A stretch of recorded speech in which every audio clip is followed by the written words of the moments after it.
আসসালামু আলাইকুম রহমতুল্লাহ।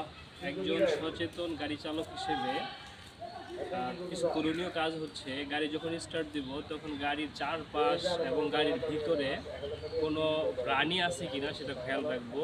এজন্য গাড়ি পরিচালনার ক্ষেত্রে, গাড়ি চালানোর ক্ষেত্রে আমরা অবশ্যই যখন গাড়ি স্টার্ট দেব এর পূর্বে গাড়ির চারপাশ দেখে, গাড়ির নিচে দেখে তারপর গাড়ি স্টার্ট দেওয়ার আগে অবশ্যই গাড়ির চারপাশ ভালো করে লক্ষ্য করে তারপরে গাড়ি স্টার্ট দেওয়া উচিত।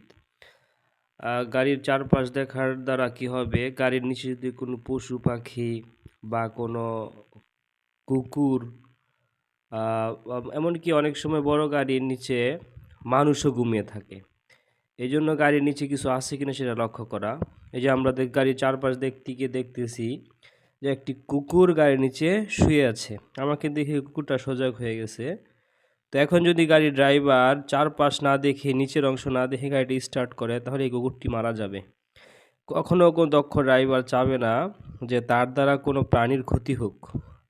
একজন দক্ষ ড্রাইভার, সচেতন ড্রাইভার কখনোই একটি পিঁপড়াকেও চায় না সে ইচ্ছাকৃতভাবে মারার জন্য। এজন্য অবশ্যই সচেতন, দক্ষতা এবং একজন গাড়ি চালকের পরিপূর্ণ এক্সপার্টনেস মূল্যায়ন করে তার সচেতনতার উপর।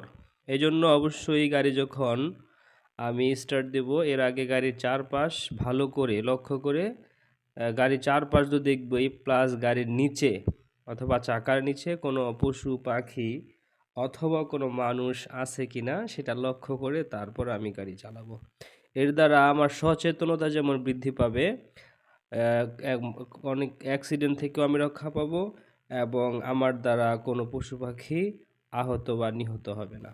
এই জন্য অবশ্যই গাড়ি স্টার্ট দেওয়ার আগে গাড়ি যেভাবে আমি রক্ষণাবেক্ষণ করি, আমার দ্বারা যেন কোনো পশু পাখি আহত বা নিহত না হয় সেই দিকেও অনেক বেশি গুরুত্ব সহকারে লক্ষ্য করে আমার গাড়িকে স্টার্ট দেব।